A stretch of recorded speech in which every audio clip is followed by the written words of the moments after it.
Hello and a big welcome to everyone. Thank you for joining me. It's M. Solomon, your auditor, your accountant, mortgage foreclosure accounting.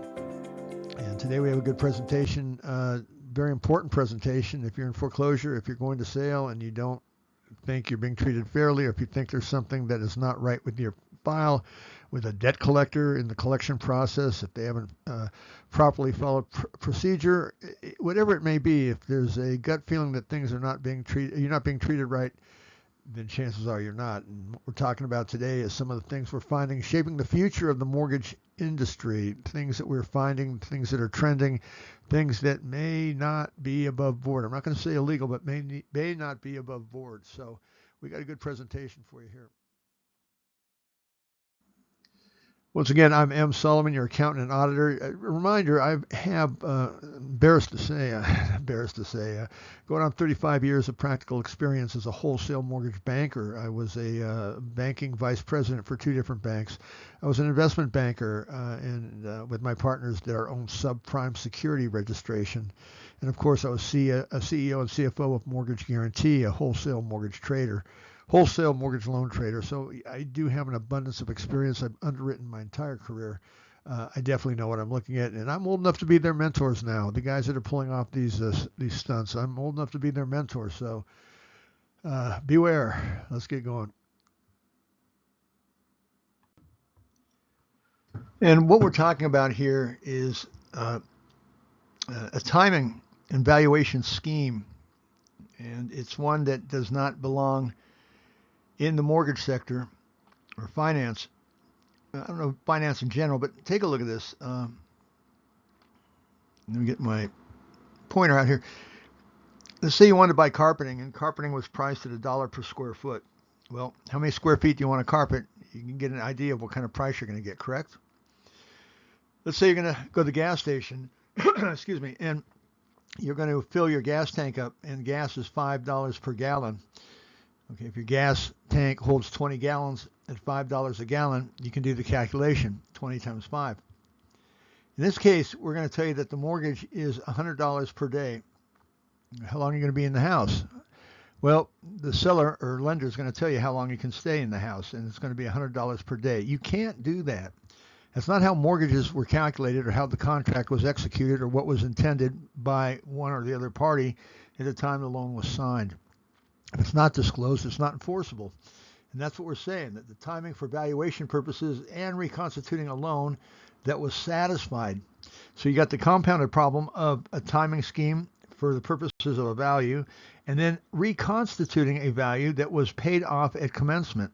That means nothing was owed. Are you with me? Stay tuned.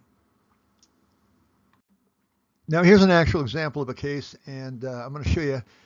Well, first I want to tell you what's happening here and how a secondary trader or someone in the secondary would recite this. What they would say is you have a receivable, a mortgage originated 2/1/10, note 586.3, assignment value 618,00581 for a margin of 31,705. All that means is that on this date, 2/1/10, the loan was transferred. The assignment for the note amount 586.3.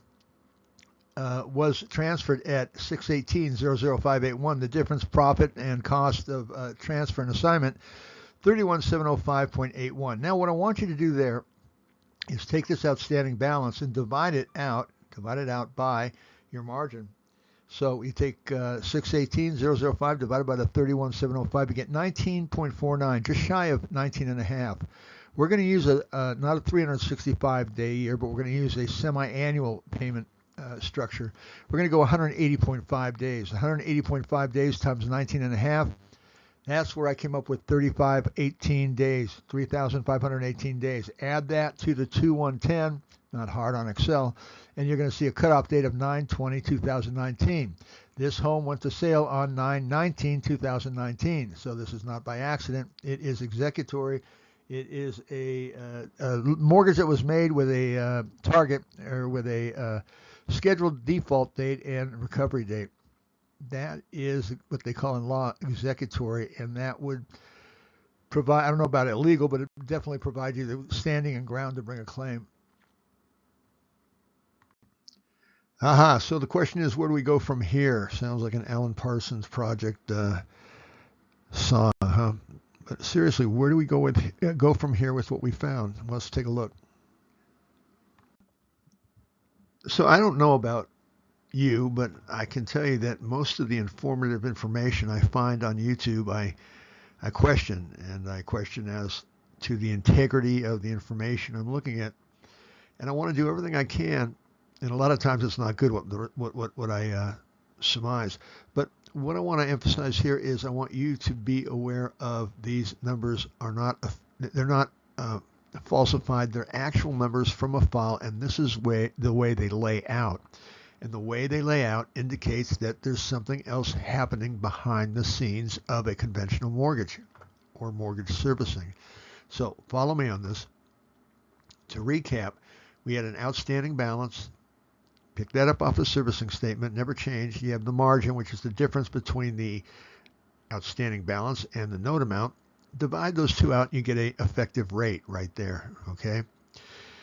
But we took this margin, the difference between these two numbers and the two different dates, this number and this number, this is the original note amount. Here's your outstanding balance. The outstanding balance wasn't showing up until as of February 1st, 2010, but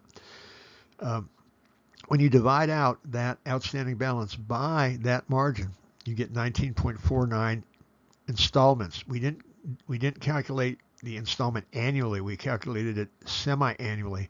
So 19 and a half installments times 180.5, that's how many days it yields.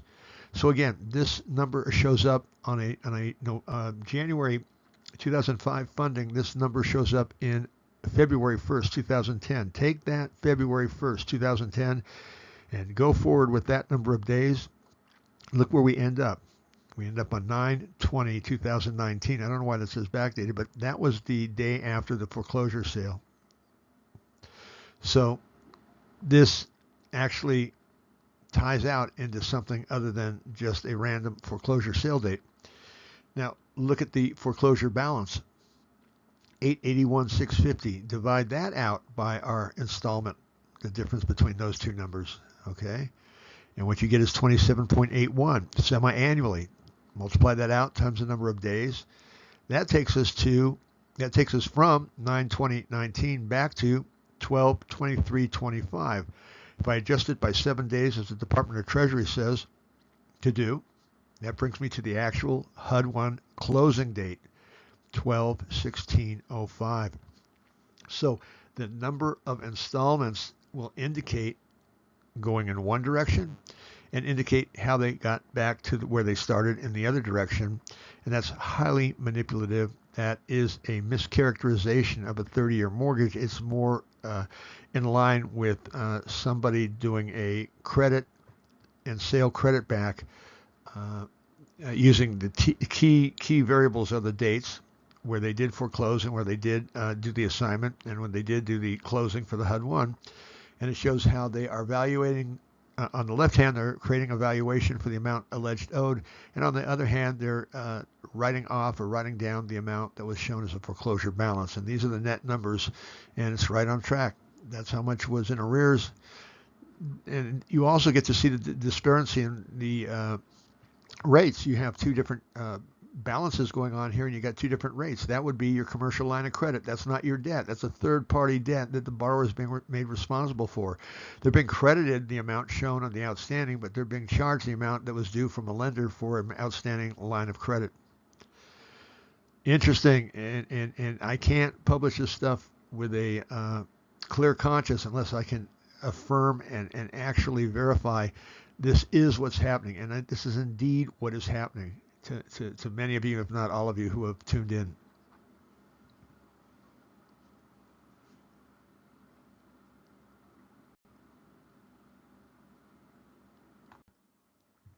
So what we surmise or what we get out of this are two balances, a credit back and a cancellation of debt. You can see that right there. And laying them side by side, you can see the comparison.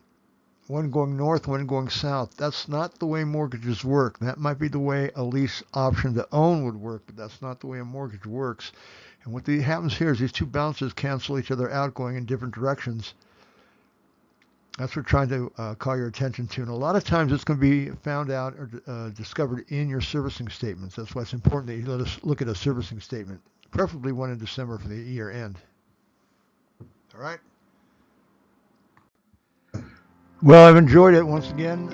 M. Sullivan here. Thank you for being with us. Remember, we're talking about thriving in uncertainty, banking uncertainty, and how to make sure you're not being taken advantage of. Send me a statement, a monthly statement. That's all I need to see. No charge. Let me see that monthly statement. Send it to us.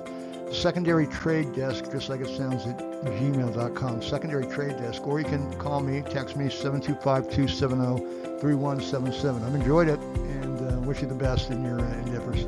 Take care.